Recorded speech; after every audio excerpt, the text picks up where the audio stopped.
Hello and welcome in to the Blueprint Podcast. Excited about today's show because we have a bona fide star on with us today. Brittany Wagner, the star of a crazy runaway hit for Netflix called Last Chance U. Nice to meet you. Thank you. Nice to meet you too. Thanks for having me. Thanks for the time here. Yeah, This is going to be neat. You got a business you're launching and a new venture, so I think all of the entrepreneurs listening are going to get a great deal from that. So we'll get to that, but let's learn a little bit more about you and kind of your story. All right, so you're on this show.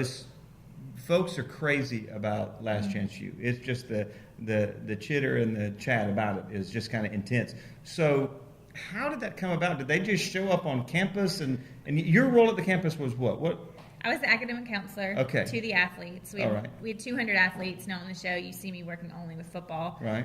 But I had been there 7 years, I guess, previous to... Somewhere in a small town in Mississippi. In the middle of nowhere. Scuba, Mississippi. Which is on Highway 45. It's about 30 minutes from Meridian, and then probably about 45 minutes to an hour from Starkville. Okay. So in the middle of Meridian and Starkville. All right. And then you just hear that Netflix is on campus? Camera guys? What do you hear? No, we had a GQ magazine did an article about our program and about Mississippi Junior College football as a whole in 2014. Right. And so we had spent about 6 months with the author of that article for GQ magazine. And then when that article came out, a company in LA called Condé Nast, it's an entertainment company, decided, okay, this could kind of be more than a GQ article. Mm-hmm. So they pitched the idea of a TV show to 20 different networks. Netflix bought it. And then after that happened, they hired a producer. Greg Whiteley's the producer of the show. Mm-hmm. And that's when I got the phone call. And I got a phone call just asking me if I would do the show, if I would be involved. They wanted to they were obviously gonna film the football side of it, but they wanted to get the off the field and the academic side and kind of the players' personal lives too. So they called and asked me if I'd be involved in it. I originally said no. Really? Yeah. Why? I thought it was going to be a reality TV show. Yeah. And that was not what I was interested in. You kind of envisioned a train wreck kind of thing. I envisioned my life being over if I did it, as most reality TV show stars. So I wasn't interested. I also was afraid that these people from Los Angeles were going to come in and really kind of make fun of Mississippi and these guys and kind of their academic struggles. And I just didn't want to be a part of it. I knew that I had to do that job before and after the show was over, and I didn't want to be a part of anything that was going to be a satire, you know, on Mississippi. So it took Greg some convincing. He sent me the link to some of the other documentaries he had done, and he actually did the Mitt Romney documentary. That's right. That won a Sundance Film Festival Award. And so at that point, when I started watching his other documentaries, I realized that he was not a reality TV producer. Yeah. And then they flew into Meridian, where I live. We had a meeting, and they asked me before the meeting, they said, just jot down a couple questions that you have or some concerns. And I had a front and back page of questions and concerns. And so we went through those, and then after that meeting was when I agreed to do it. And within 2 weeks, they were on our campus filming. It all happened very fast. We filmed from August to December for season 1. Wow. And then the show came out last July 29th, and then we started filming 2 weeks later in August again for season 2, which will come out July 21st. How glamorous is it versus how hard work is it to be a part of a show like this? It's not glamorous. You know, a documentary. All that comes later, I guess? All that kind of comes later. Yeah. But when you're doing it, it's not glamorous. And I didn't realize how hard it was, I don't think, when I was doing it. You know, because you're just going about your day and you're doing your regular job. Mm-hmm. But it's time consuming and it's draining to have people around you all the time. Right. I mean, to never have that alone time or that, you know, there were moments in between classes and when the players would be in class, normally I would be sitting in my office by myself, you know, and able to have quiet time and get some work done and answer my phone or make a personal call or, well, when you have cameras in your office, you don't have that time anymore because that's when they're doing interviews or adjusting things in the office or even if they're not talking to you, they're sitting there staring at you. Right. And now, you know, you're mic'd all day, every day. So everything you say is being recorded. Yeah. And, you know, that's a little nerve-wracking just to know that, you know, even if you're walking down the hallway and you're just speaking candidly to a teacher or a student, they're recording it and they can use it. Were you surprised by the reaction to this show? Definitely. Were you? Yeah, I didn't have Netflix before this started, and I honestly... You probably have a great deal now on I have Netflix, it now, believe me. But I did not have it, and I just didn't understand the scope of that company and how vast their audience was. I also, Netflix doesn't really market. They're not a big marketing company, and so they just kind of put stuff out there and let whatever hits hit. Mm-hmm. And I just didn't know if without them marketing it, I kind of thought, who's going to watch this? You know, like this little football show in Mississippi. I don't think people are really going to care. And it came out, and I mean, huge success. It was their biggest hit of the summer, which I think kind of made them a little mad because they had kind of put more money into some other shows, and then ours ended up beating everyone out.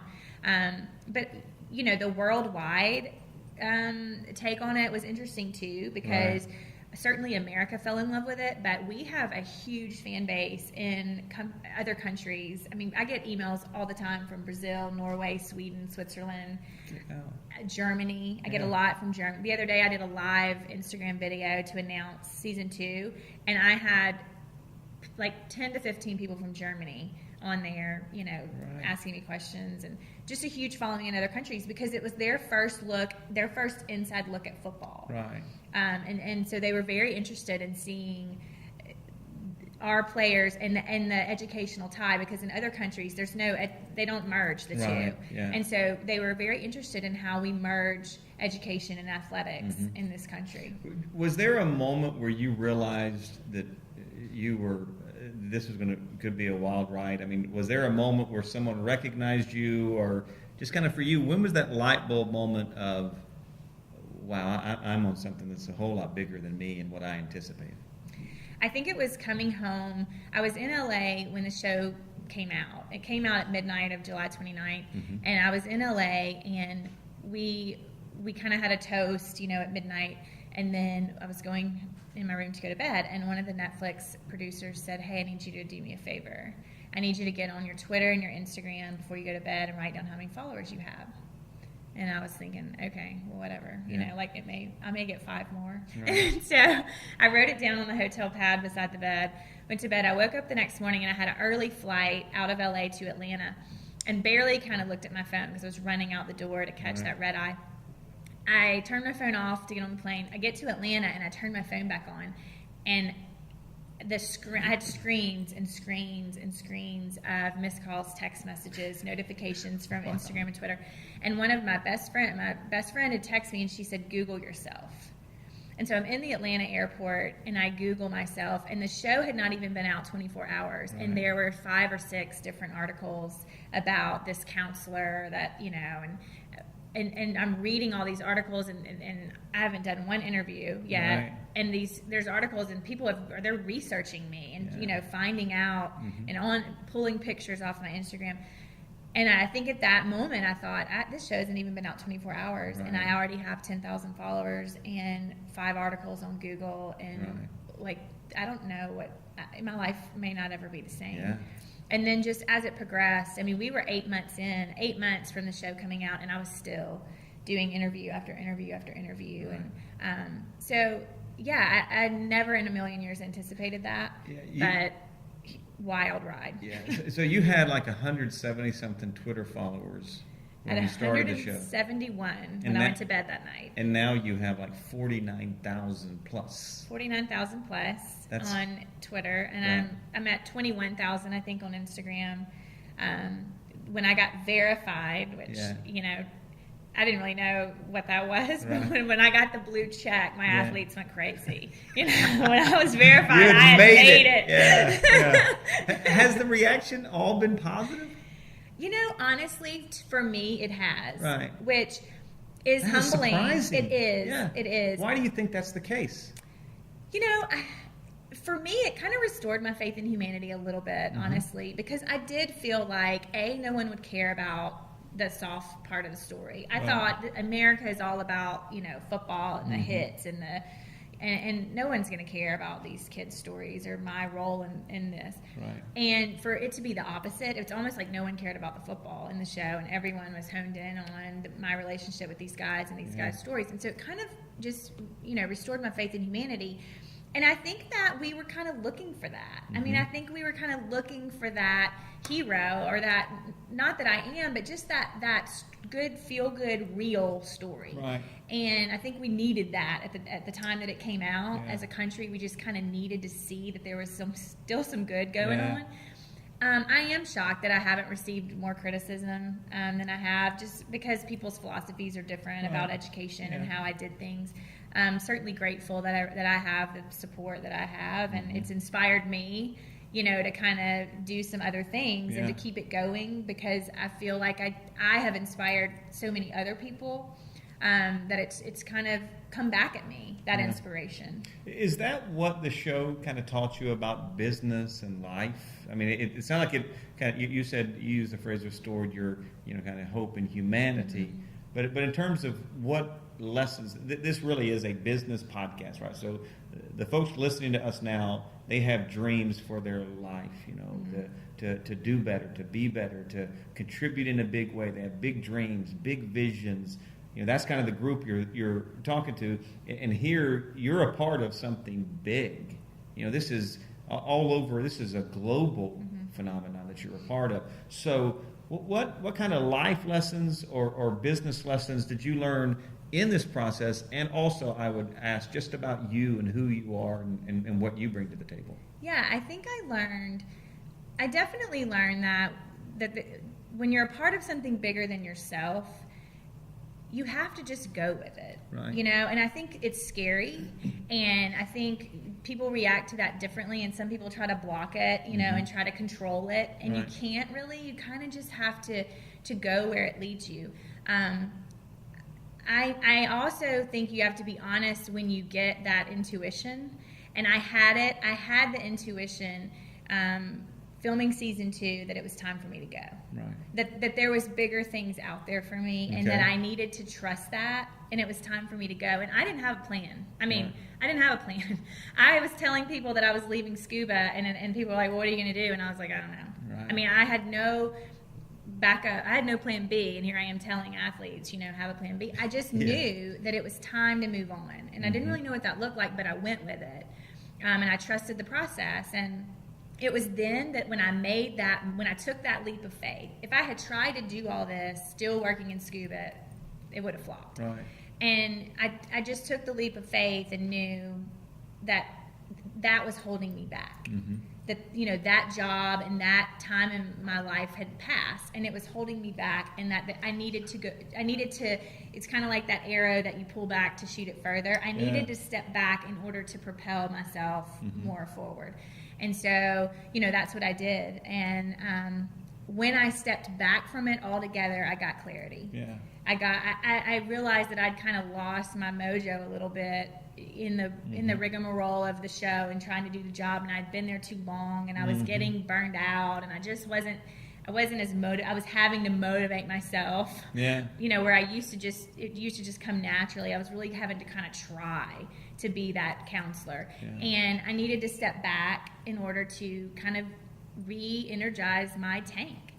And when I did that, all the ideas and all the plans started coming to me, and the idea of forming this company and doing it on my own and not being tied to an institution, and that all kind of started coming in my head, and I started dreaming it up. But I never had that dream when I was working at Scuba. It never crossed my mind. When I was in the middle of it, it never crossed my mind. It wasn't until I stepped back that I kind of started processing what I could do. So for you, that the process of making those decisions, is there a group of people that you really trust, that you kind of say, hey, here's what I'm thinking? How did the formation, because you've started something called 10,000 Pencils, so as you were formulating that plan and the business idea and kind of forming it, who was the group around you, or how did you land on that? It's all coincidental. I mean, when people would ask me in interviews, what do you want to do? What's your ultimate goal? And I think in my mind, that ultimate goal was something bigger. I want to work with athletes. I want to work with athletes everywhere. I want to be able to do it my own way and not be tied to a coach's way. And I would say that in interviews, and then there would always be people coming out of the woodwork to say, oh, that's a great idea. We would love to help you. Right. But that would usually flop. Like, that was the extent of their help, was just saying that they wanted to help me, Right. And then it was like, well, okay. And I got to Birmingham, and I actually met Jason Hudson and Matt Hoddle. And just in a casual conversation of the show and what I do, and then I think Matt asking me, like, what do you want to do? If you could do anything, what would you want to do?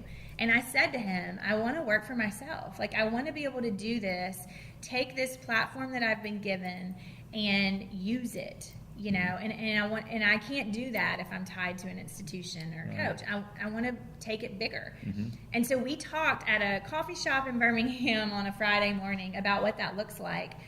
And I think in that conversation, talking it out loud to him and having someone who knew what they were doing from a business perspective to validate my thoughts was the first time that I really thought, I can really do this. I can do this. But it wasn't until he kind of gave me that validation, because I had the idea and I knew I wanted to do it, but I had no idea how to start the project. I'm not a business person. I'm a counselor. I'm in education, and so I had no business mind of how to actually sit down and formulate a plan and how to, build a website and get a logo, and I had none of that was in my wheelhouse, and so talking to him, we started talking through it, and then I realized I really did have some good ideas and I had some good thoughts. I just wasn't confident enough with them to kind of say them out loud to somebody that wasn't comfortable with.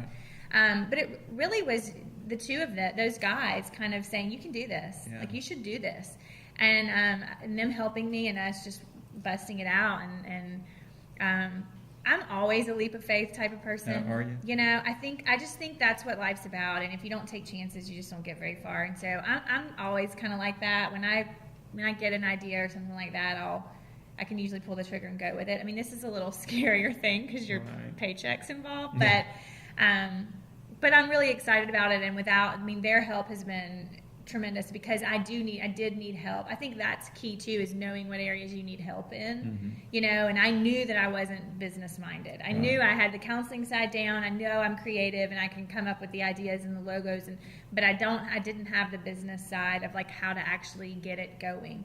And that's where Matt picked up the slack on that. 10,000 pencils. What do you hope to accomplish with that, and kind of give us an update as to where you are in the formation of that company? We've put it out that we're doing it to kind of get feelers to see how much interest, which right now there's a lot of interest. And explain to us so what you guys, there is definitely a lot of interest. I think it's going to go. Yeah. And what is 10,000 pencils for those who may not know? What do you want to do? What does that business do? What does that company do? It's basically taking what I did at Scuba and taking it away from an institution and giving it to any athlete that wants it. So we've got a plan in place for high school athletes, whether it's a coach, whether it's a program. Let's say you take a high school program that may have one player on their team that is a Division I, top Division I prospect.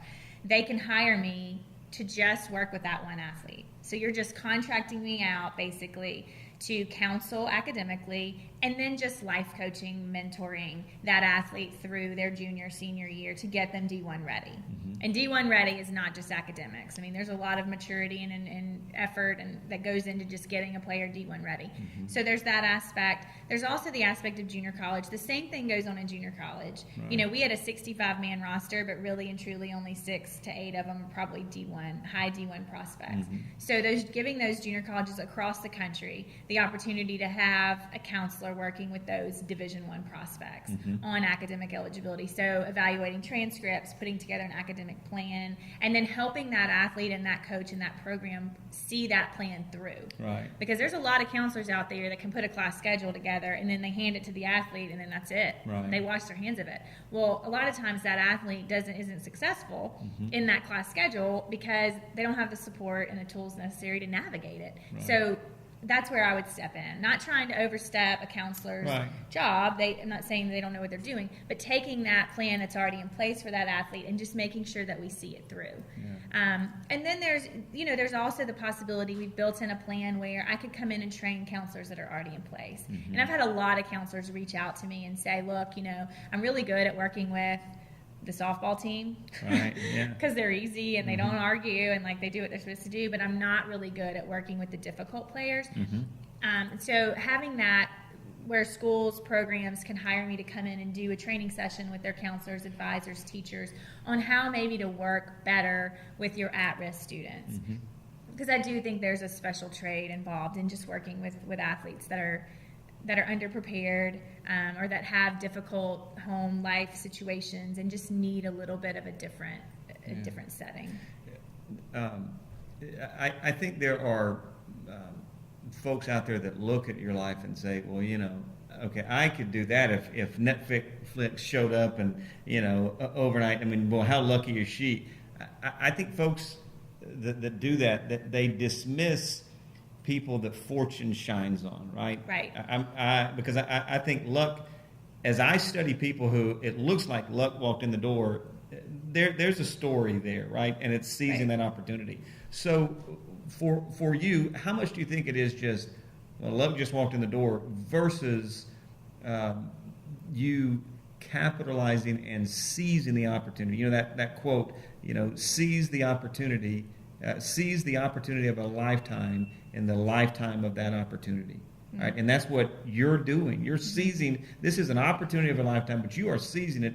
And I think a lot of folks would miss it for a number of reasons. Right. So for you, do you think it's just luck, or do you think this is an opportunity and I'm taking it by the horns? I think it's an opportunity, and I think I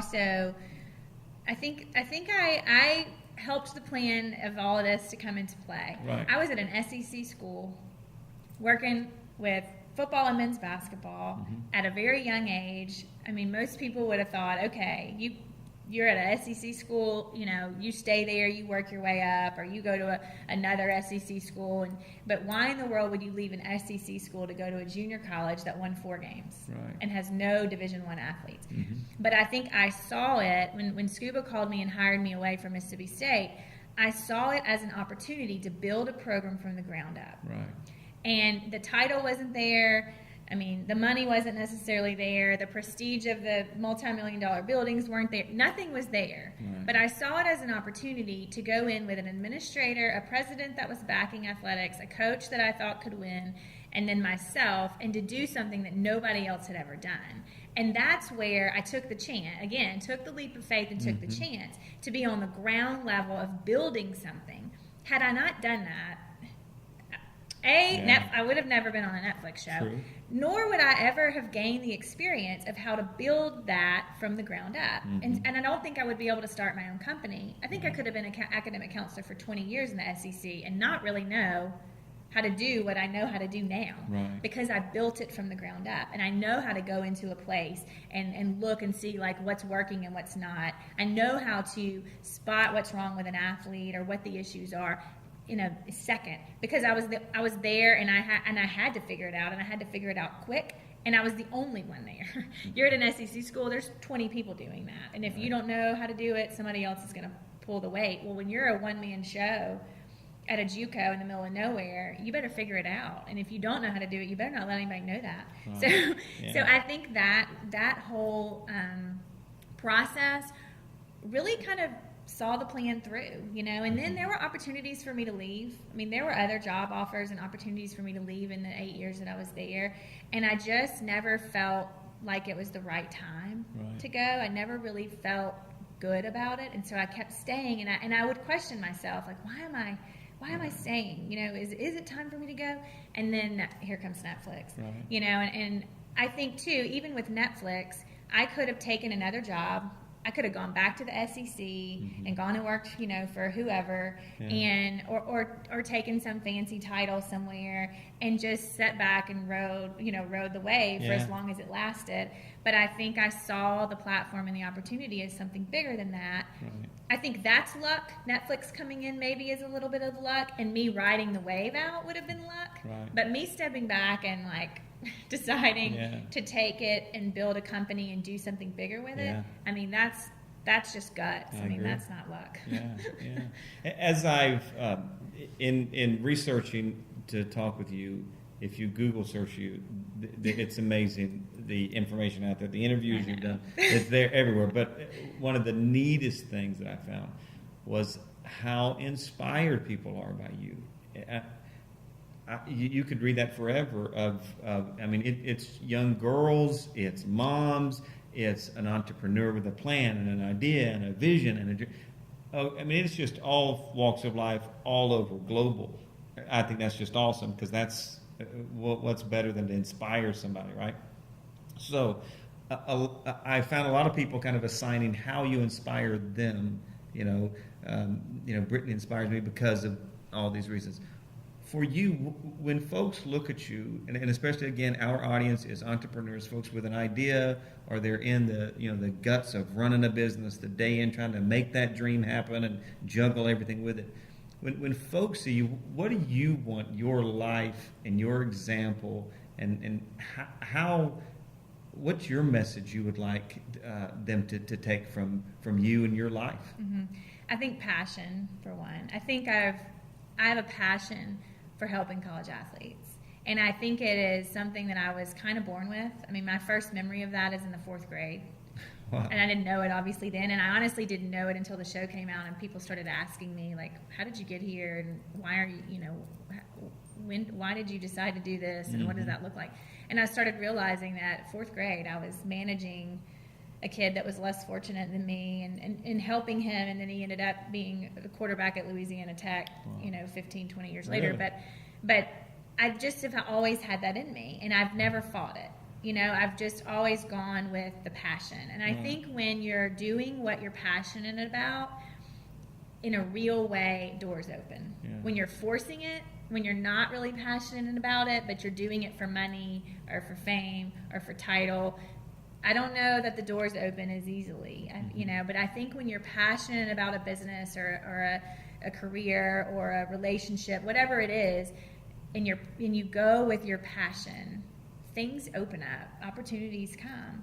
And I think that's one thing that I'm proud of in my life is that I am passionate and I don't stop it. I go with it. And the other thing is that I think I am proud of the fact that I am able to see people that are different from me, that have been raised differently, that look differently, that act differently, that are whatever. I'm able to see them for who they are, meet them where they're at, and love them. Mm-hmm. I'm able to form a bond and a relationship with people that a lot of people would look at and say, I have no, they have no business having anything in common, or they have no business, being able to communicate. Mm-hmm. And I'm able to see past that and just really have that passion and desire to help people, but not making them someone else. Right. I don't need to make Ronald Ollie act like me. Right. He's special, and his personality is special on his own. And so being able to go with these people that I have to work with, and I think that's important when you're running a company. You've got employees that don't act like you, they don't look like you, they don't come from the same experiences as you, and if you're trying to mold everyone into be you, you're going to have a pretty boring company and not get a lot done probably. Because you need those people's strengths and weaknesses to balance out your own. Yeah. And I think a lot of times we want to force people, to be like us rather than letting people's talent shine. Right. And so I think those are the two things that I'm most proud of, and honestly probably the two things that have opened up the doors that have been opened up for me. Right. It's exciting all that you're a part of. For our listeners, how's the best way to keep up with where you're headed and what you're up to next? Well, social media, obviously, Twitter and Instagram. I post on there pretty regularly about what's going on. So obviously that is a way. We're also launching a website. It's not quite ready yet, but we're getting that finished. It'll be BrittanyWagner.com. You can also, I believe if you Google "Do You Have a Pencil," it'll come up to that website as well. So that'll be the main two ways, and there will be a link on the website about how to hire me, how to contract me out, but also just I'll do a blog on there, and then also just how to email me if you have questions or just fan mail. I love hearing the stories of inspiration. I love getting letters and emails from people saying, like, this is what you've inspired me to do, that fills me up and gives me more, encouragement to continue doing what I'm doing. So I love hearing from the fans. Well, it's awesome. Thanks. You. Nice to meet you. Yes, nice to meet you too. You're doing a fantastic job. Thank you. Keep it up. Brittany Wagner, be sure and catch her. And I appreciate Brittany and all of you all being with us here on the Blueprint Podcast. We'll see you next time.